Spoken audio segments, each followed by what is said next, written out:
RotoGrinders. Welcome to the DFS pregame show here on RotoGrinders. I'm Jordan Cooper, aka Blender at Blender HD. If you want to follow me there on Twitter. And this is it's Wednesday. We'll take a look at week 3 in the NFL. Answer your DFS strategy questions as always. It's all guided by the YouTube chat. I see you guys in there. Pug Daddy, Sterling Woods, John D. Leonardo, Anthony Golding, Suki Singh, Apocalypse, Jay Newman, Jerome Lewis, DFS and Life, Johnny Ortiz, Ray Mitchell. Give me those thummy thumbs on your way in the door. I know a lot of people may be listening to this on the podcast feed. You can always subscribe to this. The audio gets released after the show. You could obviously also watch the YouTube video, even if you can't make it here live. But if you don't like what's being covered, you gotta show up live, right? It's guided by the YouTube chat pretty much. You ask a question, I answer it pretty much for the most part.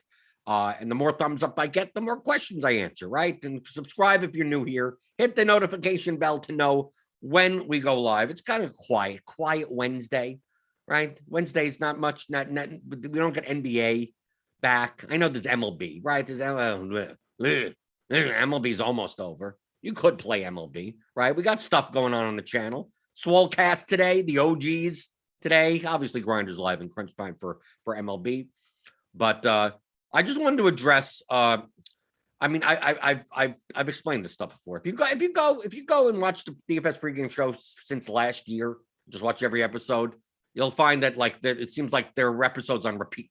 Okay, I've gotten a lot of questions in my DMs or in general or email about oh, how do I know when to stack and when not to stack, when to bring back and not to bring back? How do I know? Should I stack all my lineups? Should I bring back all my lineups? Should I do this? Should I do this? And I always say it depends on the lineup. And then because you're not thinking, you're thinking too linearly about when to do and when not to. Well, it depends. It depends on, remember, the three levers of DFS: projection, correlation, and leverage, right? They're all worth something. Okay. So it's a matter of how much projection you sacrificing for one of the other two levers. Now, if we're not going to regard either of the other two levers, let's say we get rid of correlation, we get rid of leverage. Okay, we can just get rid of that completely. We'll look at lineup HQ right now, the Gridiron IQ projections. This is initial projections from yesterday. That don't go by these as the actual numbers, right? We got no ownership projections in here, but we'll just use these numbers. They will change by the end of the week, right? They'll probably be updated today and then the next day, and then kind of condensed down into more accuracy. But from a projection standpoint, it depends on the lineup. That when I say it depends on the lineup, it's well, it actually depends on the lineup, because what you're describing when you say, oh, should I stack 3+1, 2+1 skinny stack, no run back, right? Those types of configurations. You're describing the stack, the game, the team, but you're not describing the rest of the lineup. Okay, so it depends on what players are available at what projections in the rest of your lineup for the salary they have left over. So in order to answer the question of what should I do, well, it depends on the actual exact lineup that you're talking about. So to give you an example, I'm going to run through Rams stacks. Okay, the Rams seem to project well, right? Stafford and Kupp and Woods, that game in general, the Tampa Bay Rams game. So I'm going to go in here, okay, and I'm going to do this, right? I'm going to put in a 3+1, right? So we're gonna have 2 quarterback, 2 pass catchers, which include a tight end, and any run back, anyone, right? Anyone there. So 3+1, something like that. I'm going to build 20 lineups. Okay, I could probably just select the Rams here, and this should give it to me. Where's the Rams? There you go. Okay, put in 100% of my lineups. I'm gonna run 10. Let's make it even simpler. I'm gonna run 10 lineups like this. Okay, so here we go. I'm gonna run 10 lineups. Okay, obviously we don't have any ownership, so we're not going to consider. We're not even going to put that in the equation. We'll handle that tomorrow. Okay. So we look through and we see Stafford, Woods, Kupp, right? We see, that's pretty much all it is in the top 10 lineups based on projection. So you see, here's the projection, 161.77. Then the next one, 161.38, then 161.28, then 161.03. You keep on going down, right? All of these have a run back of Chris Godwin, okay? Because obviously out of the top 10 lineups, he projects best out of the Tampa Bay receivers, and you're forcing one in, okay? They all have Clyde Edwards-Helaire in it. I mean, but the rest of the lineup doesn't matter as much, right? Some have, let's get rid of this, right? One has Joe Mixon in it. One has, different defenses. But these are the best 10 lineups you can make if you're just focused, if you just care about projection. Okay? If you play a 3+1. Now, let's say, okay, what I'm going to do here, I'm going to rename this, because you can rename it here. I'm going to call this 3+1. Okay? Okay? Now, I'm going to build the same thing without a run back. Okay? Or let's do a skinny stack. Let's do 2+1. Right? So we're not pairing with 2 receivers. So I'm going to go here. I'm going to cut this down to 1, and then I'm going to build 10 lineups. Okay? So these are skinny stacks. So you expect to have either Woods or Kupp in these lineups, right? Turns out we have 9 with Woods and 1 with Kupp. Okay? Rename this to 2+1. Now let's take a look at these lineups. 159. Okay? 2+1. 159.39. 159.28. You notice the difference? The best, based on our projections currently, the best 2+1 lineup you can make has a projection of 159.39. But the best 3+1 lineup has 161.67.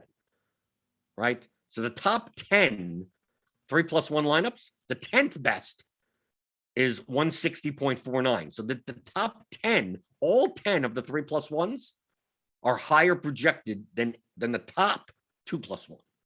Okay? So now let's go to 3+0, no run back. We're going to go here. We're going to get rid of this run back, and then we're going to build 10 lineups with the double stack. And we're going to rename this. We're going to call it 3+0. Okay.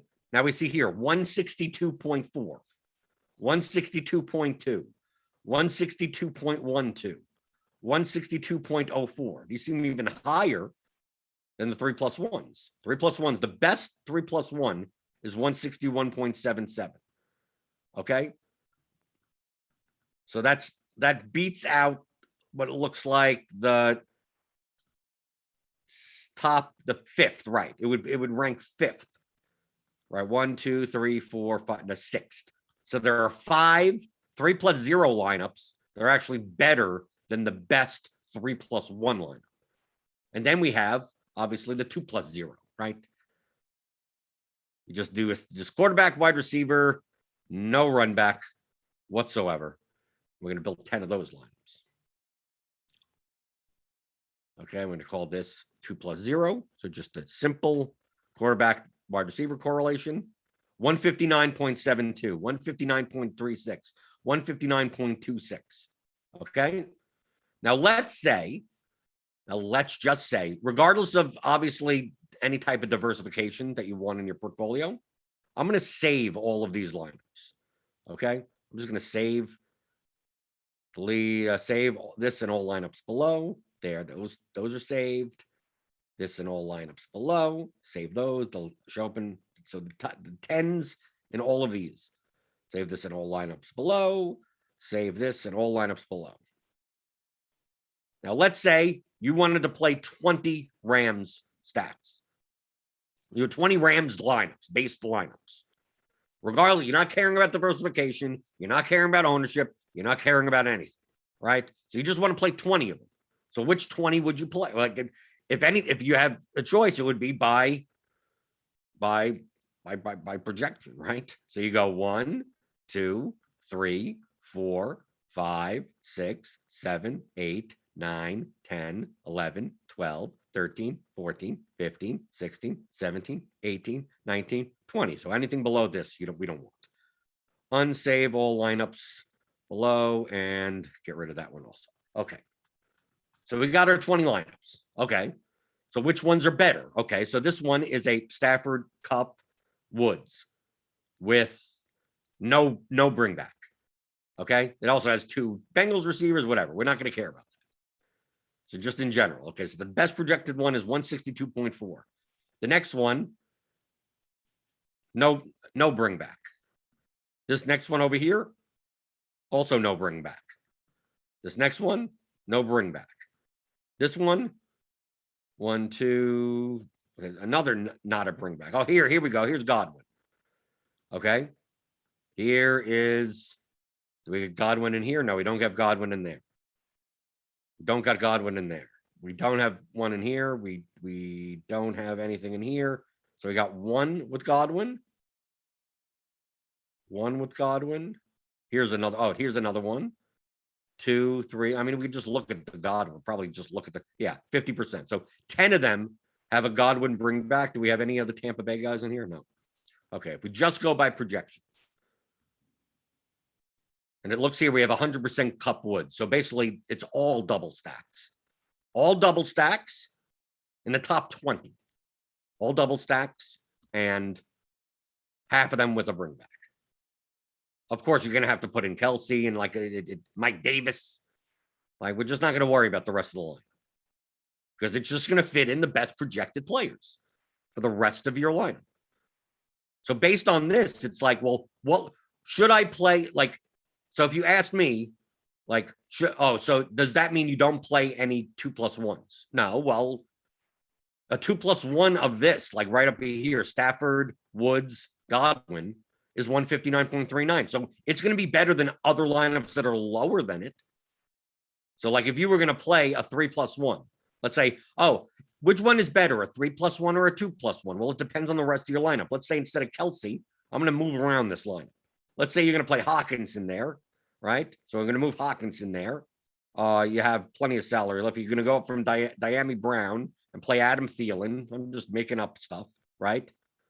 So here you go. Here's the lineup that you have, right? You show me this lineup, right? Spends all the salary.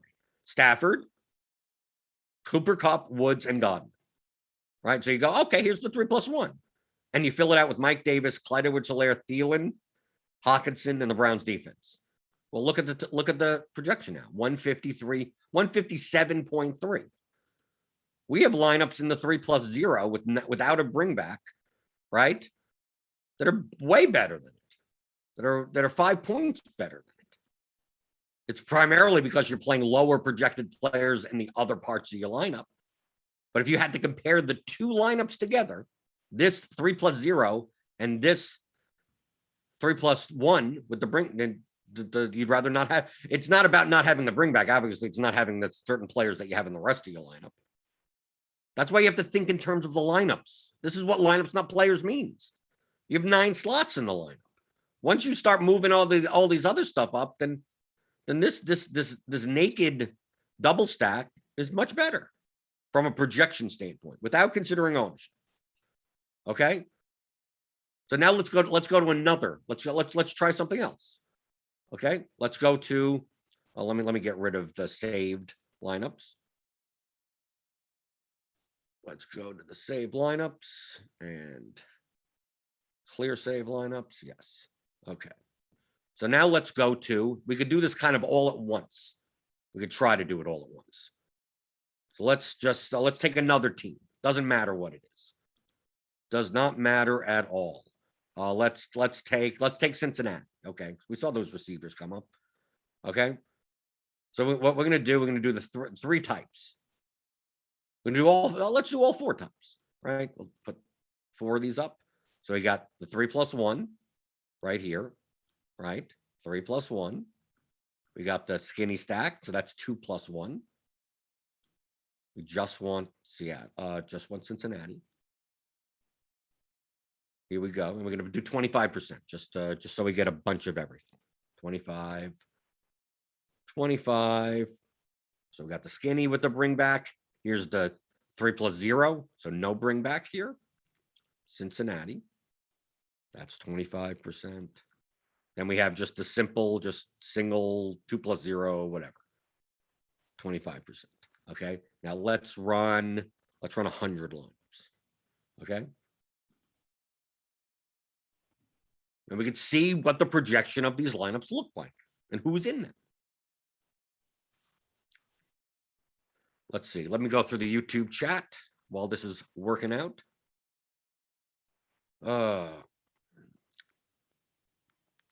Michael Dompier, QQ, it's taking me 20 minutes to run 200 lineups on Sunday.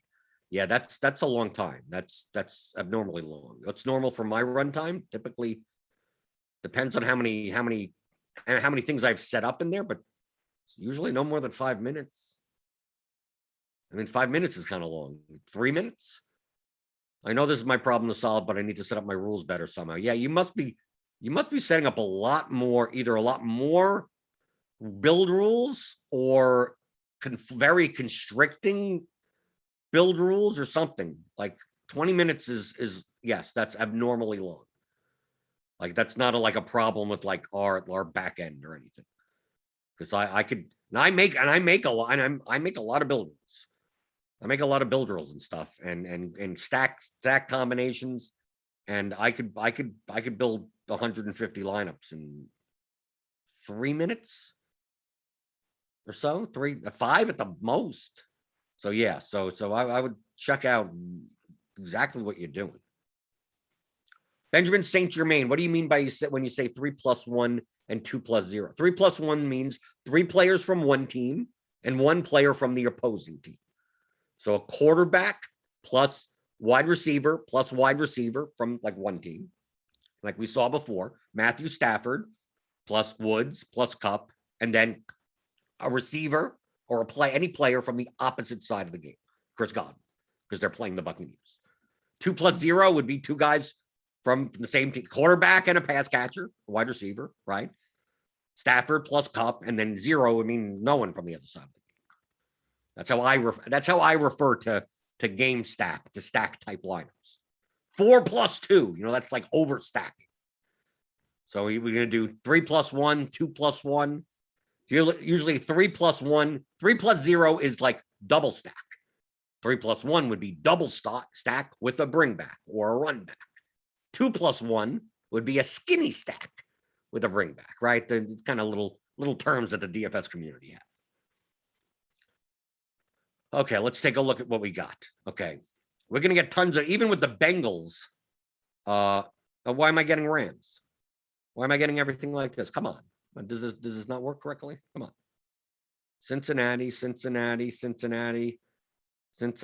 Oh, because I left it out. Cincinnati, give me all the Cincinnati. 25%. This should work. Let me make sure. Let me stop it here and make sure I'm getting. Should be getting. Okay, now I'm getting Burrow. Okay, good, because I left the thing out. Okay. And have this run. I hope you get the point that I'm trying to make here. It's like it depends on the lineup. Really does mean it depends on the actual individual lineup. So we're going to build 100 Joe Burrow stack lineups in one of these 4 configurations. So it's a quarter of your lineups are in each of them. Okay. So here we go. And we're just going to look, it's going to be sorted by projection. What's the best projected way to build these lineups? Right?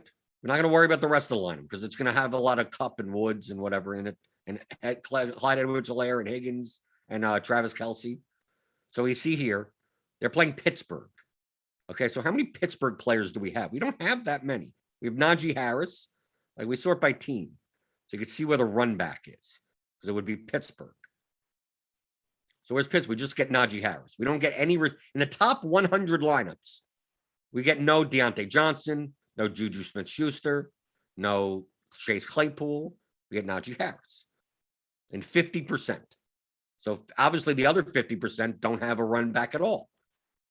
Then we take a look at the receivers. So you get 78% Higgins, 55% Boyd, 12% Chase, and some CJ Uzomah. I'm assuming the Uzomah lineups are not with him by himself. They're not, those aren't the skinny stats, right? We could look here. Oh, yeah, actually, we do get one, right? Here's Burrow Uzomah, and that's it. 156.01. Right? So, like, take a look at the lineups. Like, I'm pointing this out right now. Like this lineup projects almost a full point better than this lineup, even though this one is a double stack and this one is a single stack with a run back, right? They both have run. So this would be a 2+1. This would be a 3+1. So if you said to me, Jordan, Bengals, I want to play Burrow stack. Should I have a run back in it? Should I double stack or not? Well, it depends on the lineup, right? Right? It's like, oh, I'm going to play a 3+1, and you show me this lineup. I'll go. You sure that's the best lineup you can make like that? Because here's a better lineup, right? Better from a projection standpoint. So if you had to choose between these two lineups, you choose the one that's higher projected. Obviously, we're not considering ownership, like I said. So it's like, oh, here's a Burrow, just Burrow with Uzomah? That seems weird. Well, according to our projections, that's a better lineup than the one that you're showing me with these guys in it. But if this is 156 with Uzomah as the sole receiver, 159 up here, look, you'd rather play these 159 lineups. Look, this is Burrow with just Boyd. Look at these two lineups. Look how close in projection these two lineups are. 159.07, 159.02. Okay.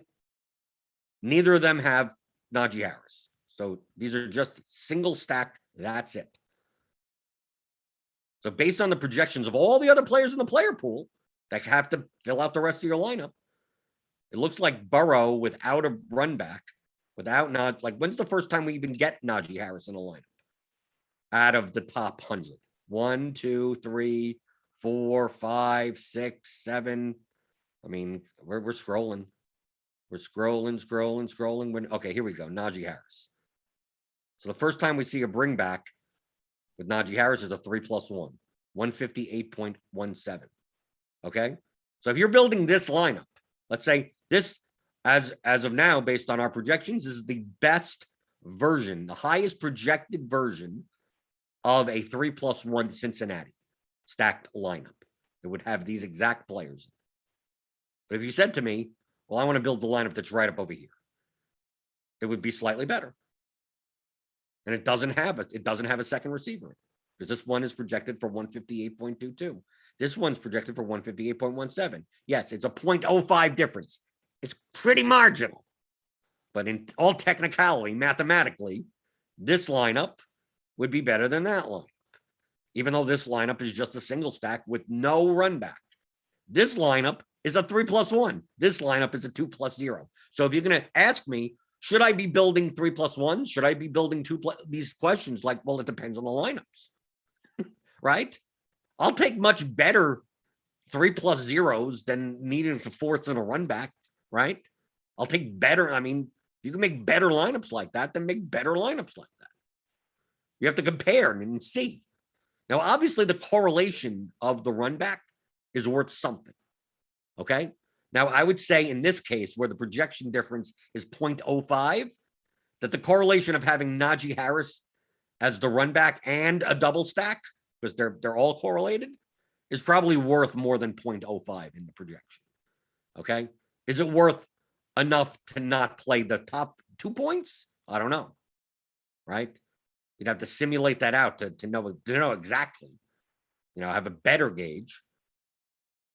But just from a pure median projection standpoint, like we saw with the Stafford teams that we were building, that Stafford double stacks with the Godwin bring back were like probably, they projected better than any other configuration, than other lineups you could have played like that.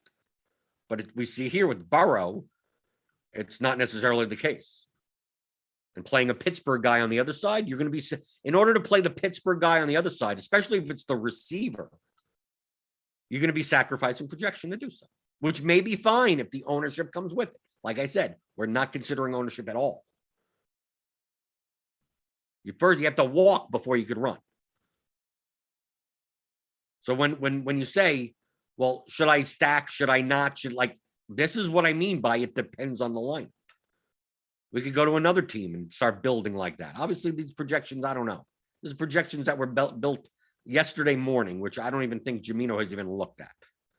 So I'm not even sure if that some of these are even accurate as of now, but we're using the numbers as if they are. So don't be hell-bent if you're watching this later. Oh, you should be playing Mike Davis in the lineup. So who knows? Maybe his projection goes down 5 points today. Who knows? I don't. I'm just using the numbers to show you. Okay, going through the YouTube chat. You could post questions in the YouTube chat now, even if I'm droning on about stuff, right? I'll get back to it. Nate Branshaw, do you find that there's an edge in single entry compared to multi-entry of the same size? Because most people think they have to play the safer lineup in single entry. Yes, the ownership will be different. Okay? Right? The ownership that you go by that typically we have and the sites have is typically for large field GPPs. Okay? So if we go back to Sunday slate, we go to contests. Okay? What's a big single entry contest? What we consider a big one? How many entries? I mean, the Spy, is that a big one? Do we have any single entry, like really big ones? 9804. Let's see what's comparable in size. The Pylon, the single entry $3 Pylon, right? That's 25,000 entries. Okay. What's a comparable contest to 25,000 entries? What would that be? Let's see. 25,000. The fair catch is also 29,000. Okay, the $12 fair cash is good. Let's compare that to like anything else that's 29,000 that's multi-entry. The nickel is 3 max. The play action is a little bigger than that. The huddle, that's single entry. Double ups don't matter. Let's see. Anything of similar size. The front 4, maybe close. That's a 20 max. So let's compare that. Okay, so we have the 20 max. What is it called? The front 4 20 max, 14,000 entries. And compare that to the $12 single entry. You could do this in results DB. Okay, so I'm going to get rid of these. The front 4, is that what the 20 max is called? The front 4? I don't even think I could play it. Front 4, yeah, something like that, right? With the $12, that's called a fair catch, right? Fair. Let's do it the other way around. Fair catch. Which one? 300, yeah, the big one. Fair catch and the front 4. Close. It's the closest one I could see. Right? Are we sure about this? Fair catch. Am I getting the right contest? Let's do a fair catch and the slant. Right, because I know the slant. Okay. So the fair catch is a $12 single entry contest. It still has like 29,000 entries in it. The slant is obviously like a 60 to 65,000, 150 max contest. But I mean, the sharpness of the players in the $12 fair catch may be much lower. Because you can see here with even with the Carson ownership. But you can see here, Allen was way more owned in the fair catch than he was in the slant. Najee Harris about the same. CeeDee Lamb about the same. Kupp was a little bit more in the fair catch. But Amari Cooper wasn't. I mean, the field strengths are much different. Like, I'm even surprised to see. Typically, you would think that the chalk would be chalkier. But it turns out the chalk isn't as chalky as it should be. In some regards, it is. Yeah, Keenan Allen was over. Right, the Steelers defense. You had Mick Chubb. Right, to me, Rob Grant, I mean, look, that's a perfect example. Rob Gronkowski was more owned in the fair catch than it was in the slant.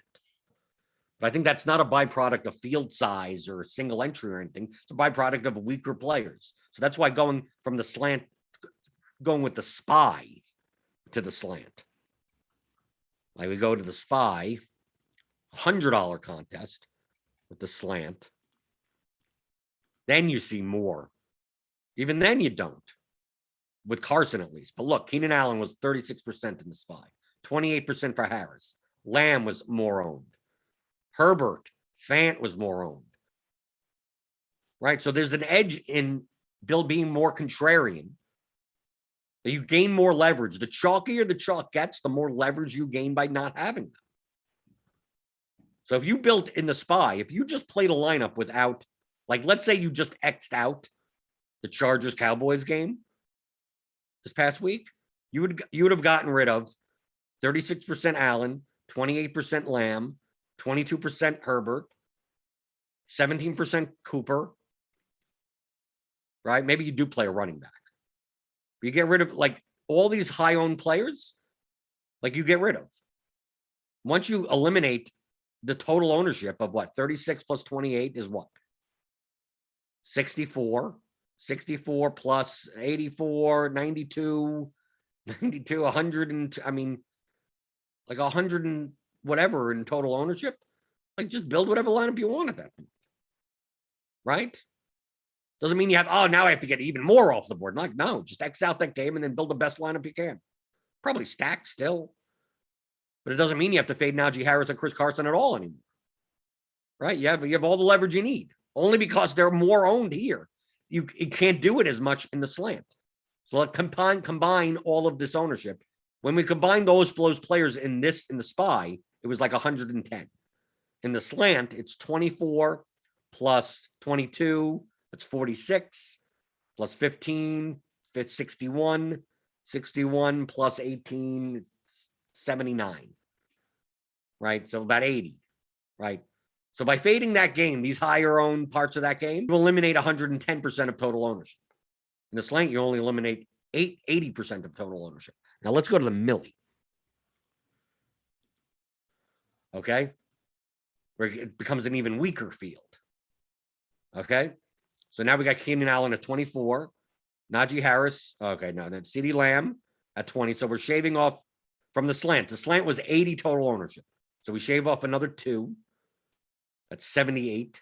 Shave off another 1 here. That's 77. Shave off Amari Cooper. Shave off another 1. That's 76. Herbert. We're shaving off another, about a 1. 75. So not that dramatic of a difference. 110% total ownership in the SPY of those players. 80% total ownership in the slant. 75 in the milli. Okay? So if you do fade that game in the milli, actually, you get less leverage. You still get plenty of leverage. I mean, you still get plenty of it, right? You still get plenty. But not as much as you would get in the SPY. And then you take Harris and Lamb, you take Harris and Carson. Like if you do it the other way, right? Let's say you're like, okay, I don't mind playing that game, but maybe I'm going to fade Harris and Carson. I mean, I'm not going to play the 2 chalk running backs. Well, in the SPY, if you did that, the combined ownership was about what? This looks like 48. In the slant, it's about the same, about 48, just a little bit more in Carson. In the milli, Harris is 21, Carson is 15.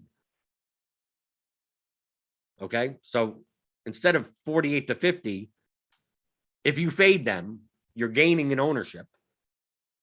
Here in the milli, it's only 36. So the amount of leverage you get by fading Harris and Carson, you still get leverage. I mean, you still have plenty. But you don't get as much as fading them in the spot.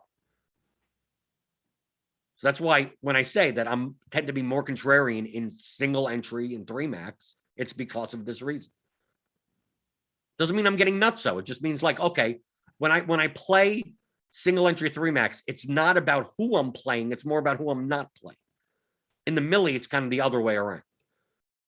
A lot of times the better plays are not owned enough in comparison to the larger fields. Chris Carson is more efficiently owned in the SPY than he is in the milli. So it's like, I don't care that Carson's 15% owned. I'm probably going to play more than that.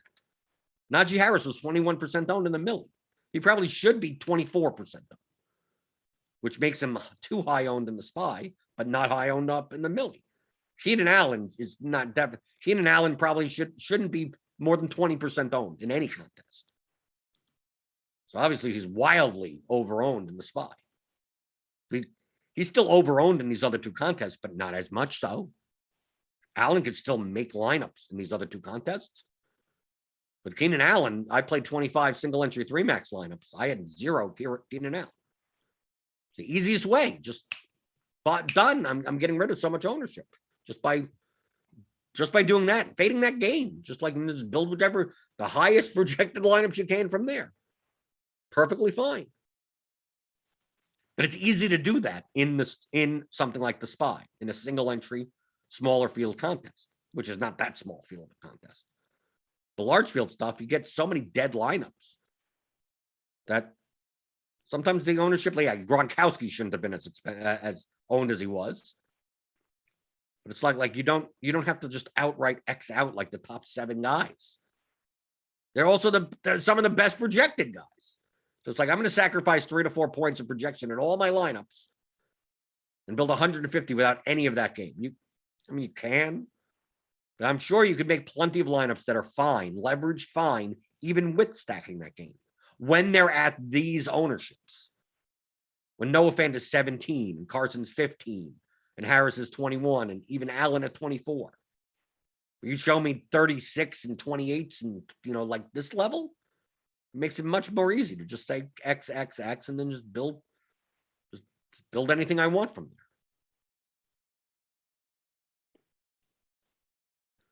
there. Going through the YouTube chat. Jordan, when people say you should try to be looking at the top tier quarterbacks because it's so unlikely that someone like Bridgewater or pocket passers can beat them out, shouldn't we be looking at salary weighted?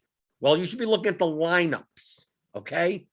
I'm going to keep on beating this into your head until you get it, right? I know what you're saying. Like if Darnold gets 5K, gets 20, and Kyler at 7,500 gets 30, it's the same relative score, so who cares? Well, what's in the rest of your lineup?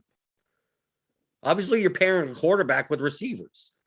So Darnold at 5K gets 20, but none of his receivers score more than 20. Okay? Kyler gets 30 at 7,500, but DeAndre Hopkins has 42 points. Well, most likely your Kyler lineup's going to be fine. And then the run back, whatever the run back in the Kyler lineup is, also scores 30. Yet Darnold, I don't know who the hell they're playing. Whatever. The run back doesn't get anything. So like it turns out that Darnold getting 20 at 5K is fine, but like in an unstacked line, the only way that he makes a GPP winning lineup is if you just played him naked, right? Which could happen, sure, yes. But like I said, you're focusing too much on players. Think about lineups. So it's like, yes, sure, you could play Darnold. You could play any of the cheap quarterbacks you want. What do the lineups look like? That's all that matters, is what do the lineups look like? You can't play this. You can't play that guy. You can't play this guy. Okay? Let me tell you. Most top DFS players, let's see. Can I do it? Do they allow me to do it? Like where is this now? Manage columns. Okay. Player. Oh, I can't remove. Oh, can I? Game position. I can't remove a player. I can't remove the name column. I think you used to be able to. Right? Just take out the names. Take out the teams even.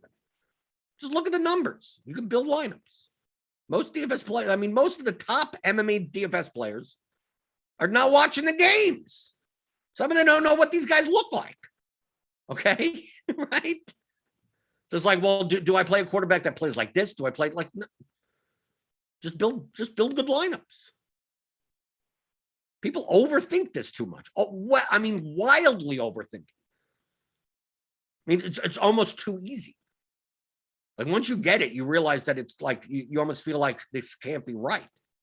Because it's almost too easy. I guarantee you that you're more likely to have success building lineups without ever looking at the slate whatsoever. Like you don't even know who's playing. You don't know the totals of the game. You don't know anything. Right? Nothing at all. Right? You have no idea who's playing or anything. And he showed up 10 minutes. You showed up 10 minutes before 1 p.m. lock and went to lineup HQ and say, I don't want to build. I want to build lineups that are these configurations and have no more than this ownership and give me 100 of them. Like I would guess that the difference between doing that and anything else that you did, spending 40 hours a week looking at whatever the hell you're looking at, the differences in your success is going to be minimal.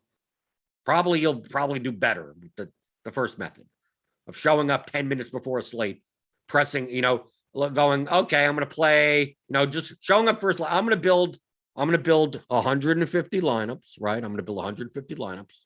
I'm going to do this really bluntly, right? We go to the stacks page, right? You go, okay, I want to build 20. Yeah, you put all the teams there, right? You put all the teams. Let's go. Let's put all the teams in, right? All these configurations, right? I'm not saying that the best configurations, but they're configurations, whatever. I'm using this as an example. So you go through, you just check all the boxes. You go, okay, maybe I've heard that you got to put some secondary correlations into your lineup. Okay, I'm going to do that on half of them. Okay, that's fine. I've also heard that running back and defense is correlated, which it doesn't really matter, but I'm going to do that anyway, right? Because I heard, but I'm going to do it in only a quarter of my lineups. Okay, so you're going to do something like that, right? And then you're going to build rules. You're going to limit one off from not from the same team, right? You're going to do that. And then you're going to look and you go, I don't care about salary. I don't care. I want wide receiver flex always, right? You go, I would just, I heard that they have higher ceilings. Okay, right? This is 10 minutes before lock. I have no idea who's playing. And then you just look at the quarterback, all these exposures. One unique player. I don't want one unique. I want a little bit more diversification. So give me 3 uniques between lineups, right? And I don't want more than 20% of any, right? Just say screw it. I don't want more than 20% of no one, right? I just want nothing, right? No more than 20% of any, even a defense, right? Maybe you go lower than that on even defense. Maybe go to 10. But let's say you just go across the board. No, I don't want more than 20%. I don't care who. I just don't want more than 20% of anyone, right? I leave all the range of outcomes the same, right? Just give me the projections, right? I also heard that that the winners are somewhere between 75 and 125, right? Something like that for the total ownership. So I just want something between this range with 100% and whatever, and give me and just get okay, right? You're literally showing up 10 minutes before the slate and you're pressing this, okay? And you're building 150 lineups to put into whatever the hell contest you want, okay? Now that's going to start building. Hopefully it starts building. Come on. Right. So I have the whole player pool in there. It'll take longer. A lot of times when I build, I exclude. And maybe this is Michael Dompier. This will solve your slowdown type of thing. Like if there are players in the pool that I'm not even considering at all, like really at the bottom that aren't going to ever make a lineup or anything, just exclude them. That'll make it run faster. That may be a tip. Maybe that's why it takes me only 3 minutes to build 150 lineups, because this is going to take a couple of minutes. Okay. But I'm pretty sure that if you just did this, you just did what I just showed you, your lineups may be more competitive in the contest in a large field contest than what you've been doing the entire week. Like the entire everything that you just showed up 10 minutes before and just put in these settings. Just say, I just want all wide receiver flex. I want 3 uniques just to be more diversified. You don't need it. It could be one. Just gonna have a lot of similar lineups. You can have a lot of same lineup with a defense switch, stuff like that. You don't want more than 20% of one player, and you don't want your ownership to be over a certain amount, whatever the hell, or under, or whatever you choose, whatever it is. And you just built. You could just take the CSV, upload it to the slant, and there are better ways of doing it, right? There's probably better ways to make better 150 lineups. But you're probably making better lineups in a lot of the field, right? If you're playing the mini max or something, you're probably making way better lineups, and you have no idea what's going on. Okay, so that's the point that I make with all everything's in the projections. Everything's done for you already. So it's like all you're doing is wasting time. All you're doing is being inefficient. All you're doing is overweighting things and counting things twice. Like if someone could use a good projection set and do this in less than 10 minutes and have better, more competitive lineups, higher EV lineups than you, then you have to consider anything that you're doing. You have to consider throwing out, right? It's in game theory. It's the same. It's a coin flip example. It's a monkey throwing darts. There are examples of that in like sports betting. Like if you can't beat a monkey throwing darts at teams with all your research into sports and your bets, then what's the difference of just throwing darts? Like, why spend all that time, right? If ultimately it becomes a coin flip, well, just flip the coin instead of wasting 12 hours on whatever the hell you do. That's play whoever you want. That it gets to that point where it's, do I play this guy and this guy? It's like, well, they're equal. It's like, well, which one should I play? Well, why are you spending more than 0.1 seconds on this? If it's a coin flip, just flip the coin and move on.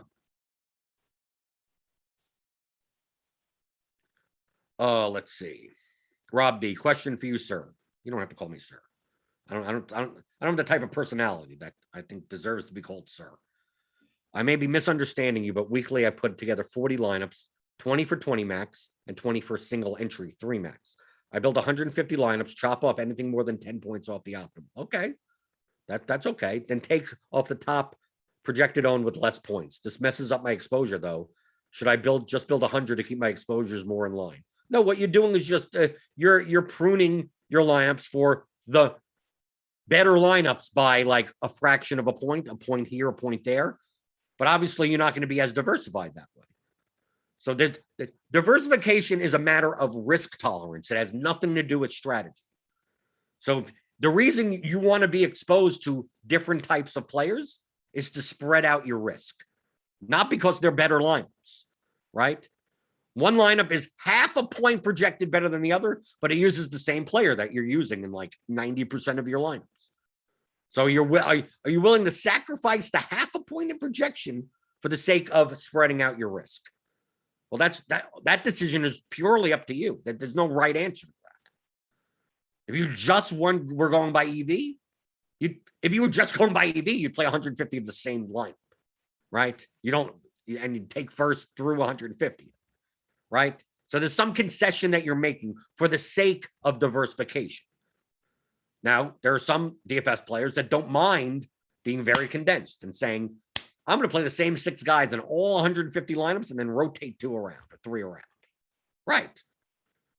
They think that's the best combination. And if they're right, they're going to have multiple shots at first play. They're going to be all scattered amongst the top. But if they're wrong, they're going to be all the way at the bottom and lose pretty much all their money.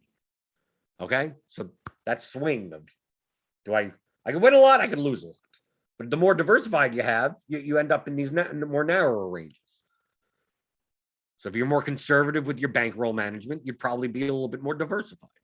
So like this past slate, yes, in my single entry 3 max lineups, I did not play the Dallas Chargers game, the Cowboys Chargers game, but in my 150 max, I still had not much. Out of my 150, I had like 7 of each, 7 stacks of each side of that game. Because I can still build lineups that are plus EV that have them. They'll have weirder other players in it. And if it hits, I have exposure to that. But there's no right answer. If you would have just X'd them, that's fine also. The lineups that I built with the Cowboys Chargers game, I probably could have built better lineups that didn't have them at all. More Tom Brady stacks, more Kyler Murray stacks, more Josh Allen stacks. I could have. That would have been better from an EV standpoint. But from a diversification standpoint, it's like, how many more Josh Allen lineups do I need to build? That it's worth building to me personally for my risk tolerance, that I might as well just have some Cowboys Chargers stacks, because was the game that was more likely to be the high scoring game. And I viewed it at that point around 5 to 7% of my lineups. Okay. To you, it could be 20% of your lineups. I mean, it could be 0. There's no right answer to that. It's just like picking your stock portfolio. Do you want to have 3 stocks? Do you want to have 20 stocks? Well, there's no right answer. It just depends on how diversified you want to be, how risk tolerant you are. Well, if you pick the right 3 stocks, you'd rather have those 3 stocks. But if you pick wrong out of 3 stocks and 2 of them blow up, your portfolio is dust, right? But if those 2 blow up, but you have 18 other stocks and they're equally weighted, the 2 that blow up, who gives a crap?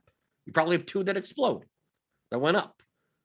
So you're more diversified. So you're limiting your ceiling in your return because you're not condensed into one asset.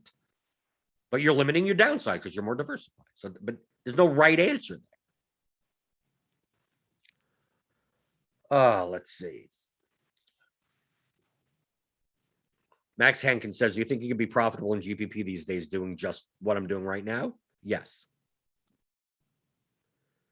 With obviously, you're going after field sizes that are weak.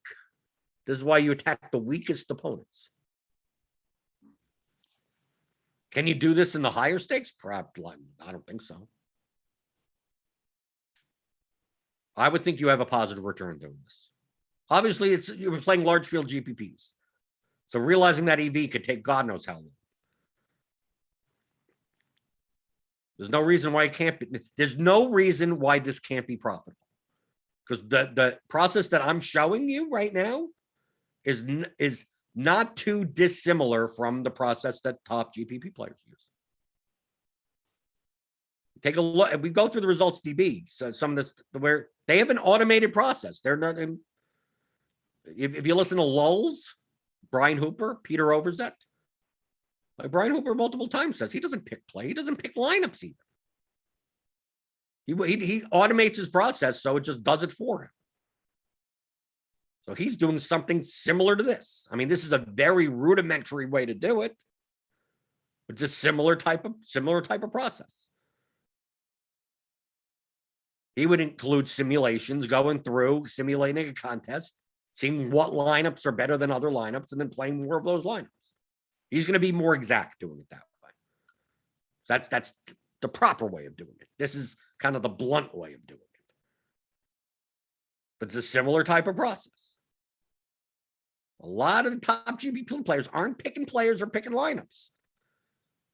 They have their projection model, they have their simulations, and then they're just running through stuff. I know we have the nerdy tenor that shows up here. Daniel Hutchings, he's always normally here in the morning. I bet you can't even name any of the play. He doesn't know. He doesn't watch football. He could put together 150 lineups. He's doing something like this, a much more advanced version of this, the same type of thing. So why can't this be profitable? If the majority of our opponents are, just trying to pick the best plays and build lineups that don't make sense. As long as the projection model is reasonably accurate, I don't see why you couldn't be in the long term. Of course, in NFL, you're going to need 17 lifetimes in order to do that, right? Because you only get 18 slates, right? So you take a look at this. So here you go. Here are the lineups that we have spit out, just based on the current projections. Obviously, you'd be doing this 10 minutes before lock with good projections. So here we go. We got Mahomes, Stafford, Herbert, Brady, Russell. We got a bunch of these, right? What's the top projected lineup? Stafford, Woods, Kupp, Kelsey, T. Higgins. We got the run back. We got what? Pittsburgh. We got a secondary correlation. Najee Harris and T. Higgins here, right? We got the Falcons defense and Mike Davis, which is a running back defense correlation. Okay. What's the lowest lineup? Total fantasy points. So 160, 134. Okay. Yeah, you're going to get, you may get what ends up happening, that the main problem with doing it this way is you get clumping. Right. So you may get lineups at the bottom that are not very good. It's shoving in because like I said, we don't have the ownership projections in here. Right. The clumping will be less. Like we put in 75 to 125. Like obviously there's all the numbers currently are zero. So it can't make anything between 75 and 125 because it's all zero. But once you put the minimum there, at least you start not getting as clump type lineups. Meaning that it puts all the best projected plays together in lineups at the top, and then all the worst projected players in the lineups at the bottom. I'll give you the right exposures, but it gave you bad lineups. Like look at this lineup. Like none of the chalk. Like this can't have Kupp or Woods in it. It can't have Kelsey in it. I mean, this is what I mean. But I mean, that'll be solved a little bit by when ownership comes. But doing this, what I'm comparing to is not that you could do this and be profitable. I don't know. But this is probably more profitable than the way that you're anyone than On Wednesday, I'm going to go look at it, whatever you're looking at. Whatever you're looking at throughout the week, you're probably not going to beat this method, right? This method is not going to beat top GPP players' methods, probably. No, I agree. Maybe this method isn't profitable, but your method is less profitable. All I'm saying is that you can do this. If this, like what I'm saying with the monkeys throwing the darts, you can't beat the monkey throwing darts for your betting picks, then you might as well just whatever the monkey says, that's what you do. Sounds stupid, but if you can't beat it, you might as well do it. You can't beat a coin flip. You might as well flip a coin. So that's all I'm saying here. So if you're not going to be sure of like, should I build this type of lineup or that type of lineup? Is this a good defense? Is that a good whatever? It's like everything we have is in the projections already. And if you want to build correlated lineups or uncorrelated lineups, a mix of all of them. So you could show up 10 minutes before and do exactly like this and say, I want to build 50 lineups and that's what I'm playing, and then upload it and not even look at, maybe not even look at them. You do that week after week, maybe better than what you're doing. How sad is that? Oh, I spent all this time and I can't beat the putting in some settings and pressing a button. And can you do it better than this? Yes, of course you can. But this is still probably better than what 95% of people do.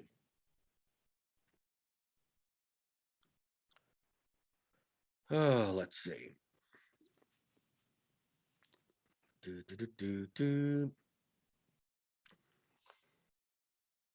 Max Hankin, also, do you have a minimum threshold for how far away your lineup projection is to the optimal? No.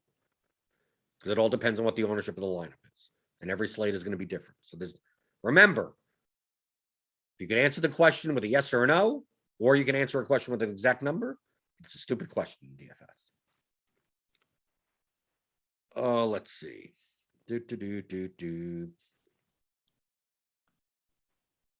Injustice 360. Why, when you look at the top DFS players, you not look at Whistle Goes Woo's lineup? So who says I don't? Also, I know his methodology, so it doesn't tell me much. Whistles, typically when I bring up results DB and I look at sharp players lineups, I usually don't bring up players that don't use exploitative strategies because there's nothing to learn from it. Whistles Go Woo, typically, like he has his projections and he runs them. And that's it. Like there's very little regard to ownership. So he's just going to whatever the 150 best lineups he thinks, and that's it. Projection wise, and just like that's done. The guys that I tend to bring up are ones that at least have some consideration to ownership, some game theory element to it. Because there's nothing to learn from Whistle's Go Woo lineup other than his projection model. Who did his projection model like more than others? That's what lineups built better than others for his project. But you can't recreate that. There's nothing to learn from it. Oh, why did Whistles Go Woo play X guy? Because his model told him. I mean, there's nothing to do there. Someone like Brick 75, it's a majority of that, but also a modicum of game theory. Playing guys that are getting relative value by playing lower owned guys versus higher owned guys. The combination of that in a lineup leads to certain types of lineups and certain types of constructions. There's something to learn from there. Tyrannosaurus Flex, similar type of thing. Maybe not as much so as I do personally, but at least some amount. But like I typically don't show like Uticow, who I respect heavily as a DFS player. But his 150 max strategy, overall macro, is pretty much just run projected lineups and that's it. So it's like I don't find that there's anything to learn that I could learn from it other than how is his projection model that big? Like, okay, that's it. There's no rhyme and reason other than just play the 150 best projected lineups, and that's it. So that's the reason. So it's when I'm not showing certain people, it's not because I'm doing it because I don't think they're good. I just look across the board of people that maybe we could glean something from a game theory perspective from. something that had to be manually put in some regard, right? Some of that could be automated also. That's the main reason. But I don't want to like just, oh, here's a swath of 5 players like that have projection model, like Giant Squid, same thing.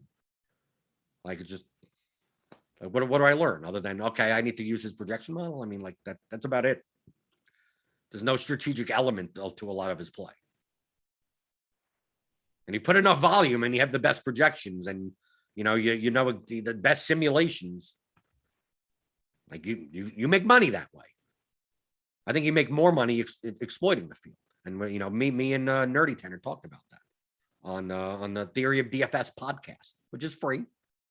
So subscribe to the Theory of DFS podcast. Go to that episode. It's a 3-hour-long conversation. So while the exploitative method can make more money, you also can make more errors because you're trying to exploit the inefficiencies of the field.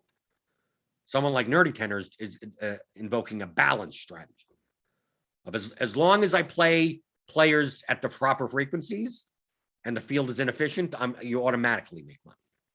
But you're automatically making money is this amount.